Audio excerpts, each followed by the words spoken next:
Welcome back to the Moll Anderson Show. Well, her name is Lindy DeKoven, and she has served as Executive Vice President of Movies and Miniseries for NBC Entertainment and NBC Productions, overseeing many, many shows. She also co-chaired the California Commission on the Status of Women, appointed by ex-Governor Arnold Schwarzenegger. But she's got a fabulous book out called Primetime Princess. She is an author, as well as all of those things I just listed. And I'm super excited to have her on and bring on this amazing woman to my show. Hi, Lindy. Hi, Moll. Thank you for having me. Well, we're thrilled to have you. You've got quite a resume. Yeah. The way you sounded when you said that was you sound tired. Exactly. I think it is. It's exhausting listening to it. Oh, but well, we're proud to have you on. Those are wonderful accomplishments. First off, I have to comment on the eye-catching cover of your book, Primetime Princess. We here at the Moll Anderson Show believe in that power of the pump. And I have to say that I love the cover with those black stilettos. They just have power written all over them. Does this cover set the tone of the book being power? It does. It does. It really is about a woman in a sea of men. But we didn't quite go that far with the cover. We just kind of decided that we would have those heels and leave it up to the reader to decide what else there might be in that book. Well, I know the book is fiction, but it certainly seems like it could reflect your own life a little bit. Well, this is a story about a young woman who, is vice president of comedy at a broadcast network, and unfortunately, the man she used to work for 10 years ago, the guy who was just awful to her when she was an assistant, is working for her now, and you see, he basically reports to his old secretary. Now, I can tell you that absolutely did not happen to me. This is not my story. I did work at a broadcast network, and I am acquainted with how networks operate and how shows get on the air and that kind of thing, but it is fiction. Well, because you do have this resume, I mean, you really worked your way up the ladder. Can you tell some of my listeners, because I think your story is inspirational, and if you could share anything about your life and your journey. Well, I'll tell you, my first job out of college was working as a temp secretary, and we were actually called that then. I worked for the CBS Sports remote crew. I worked in a kind of a crummy, dreary office on the second floor, and one day I had to deliver something to the third floor. And when the elevator opened, it was like I entered Nirvana. There was this beautiful plush reception area filled with all these gorgeous people, and I soon discovered this is called programming. Uh-huh. So I decided this is where I wanted to be, and I was bold enough to ask for a meeting with the president of CBS, if you can believe it. I love it. And I did meet with him, but instead of getting a job, I got asked out on a date. And I guess that's how my career, my life in Hollywood kind of began. From there, of course, I moved up the ladder and I became a producer, and I was a development executive, and then a studio executive, and then ultimately a network executive, and then I eventually became an executive producer. So I worked in almost every capacity one could during that time. Wow. But, that's so great. I love the fact that you asked to have a meeting with the head of the company. I mean, I think sometimes, women especially, they think that they can't do that. I mean, the fact sometimes not knowing better is a great thing. Yeah, I mean, I think now, I think in the latter part of my career, I don't think I would have done that. But I was fresh out of college, and I thought, well, why shouldn't I be, I don't want to be schlepping coffee. I mean, I should be doing more. No, you saw Nirvana. Yeah, exactly. Exactly. And, but you're right. I mean, there's sometimes, you don't even think about it. You just kind of, go forth and do. And then later on, when you get involved in, the politics and you start to, think about things more carefully, you start to, you might hold back. And that's probably a big mistake. Okay, so we've got some young women out there who would love to dream about following in your path. What kind of advice would you give them just starting out? Say, for instance, they're in the mailroom or they're, the receptionist and they've seen Nirvana. What steps do they realistically take today, and how do they also deal with the male egos on the way? Well, first, I think it can be difficult for some women when they're working in a predominantly male environment. I think women, also become a little confused about their roles. The way they act when they're dating, as opposed to how they are in the workplace, and I think that can be confusing for them.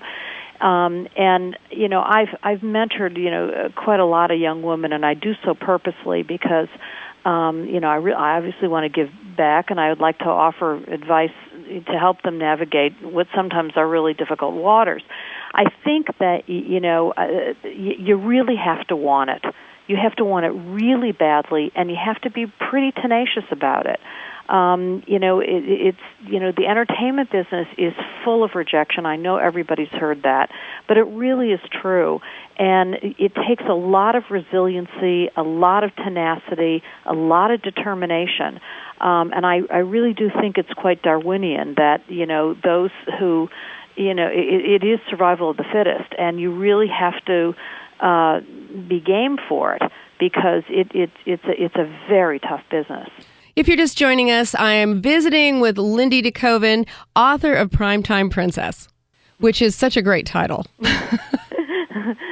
Yeah.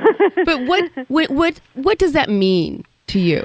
Well, it's it is a tongue-in-cheek title, because of course, in the book, there is a point where her boss does call her a primetime princess, and that's just kind of the point that I don't think that men mean to be mean to say things that are disparaging or condescending. But sometimes they say things that really aren't appropriate, and they think they're being kind and nice by suggesting that you're a princess. And why not queen, right? Yeah, right. Why not primetime queen? Right, and it's kind of playing to those stereotypes. And that's obviously what I was doing. That I think that's still part of the workplace, and we really need to work hard to try to eliminate that kind of behavior.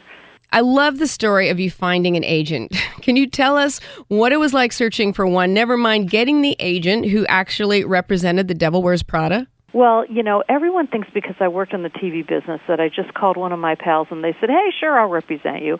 But that wasn't the case at all. I didn't know publishing agents. I, of course, knew the agents in Hollywood, the literary agents, but publishing agents are generally in New York, and I really didn't know any. So I spent quite a few days on the Internet searching for the agent who I thought, would really understand the book. And I've always described Primetime Princess as Devil Wears Prada at a TV network. It's tonally, it really is kind of like that book, and it does have one pretty awful antagonist, and in my book it happens to be a man. So I looked for the agent who represented that book, and I did find her, and I sent her a note, and lo and behold, she agreed to represent me. So I was very lucky. You were. That is awesome. Well, again, if you're just joining me, Lindy DeKoven is on, and Primetime Princess is the name of the book. So with the success of Primetime Princess, do you have another book on the way? I do. I'm working on it now. I'm talking to my editor about where it's going. I'm excited about it because I'm ready, I think, to get back into it. However, I have to tell you that I'm not thrilled about going back in that writing cave. I bet. not a place I've come to know now at writing a book, but not a place I'm familiar with, and it takes me out of the loop, and I don't get to see my friends. And yeah, I don't think people understand that. No. I mean, I've authored 3 books myself, and it's interesting because I would say to people, I've just got to focus right now, and people get offended. They do, and coming out of the entertainment business, and like you being in the radio business, your whole life is conversing with people and socializing and being around people, and I think it's difficult when you're writing, you really can't do that. You have to be focused. So I hate it, basically. It's a real lesson in self-discipline. It's true. It's true. Well, Lindy, you're so delightful. Is there one thought you can leave all my female listeners today? Because we could talk to you for hours. Unfortunately, we don't have that kind of time. But what is the one thought you'd like to leave all of these young minds? Well, old. I think the most important thing is to really believe in yourself and believe that you can do it, and take chances, take risks. I really believe in that. No risk, no gain, no guts, no glory. I agree. I really believe in that, and that has kind of guided me through my career. And just when you think, oh gosh, I don't think I can do it, do it. That's exactly when you should be doing it. Good advice. Good advice. Well, we hope that you do lock yourself away for another book. Thank you. Well, the name of the book is Primetime Princess. Thanks, Lindy, so much. Thank you, Moll. It's a pleasure being on your show. Well, thank you. It's a pleasure having you.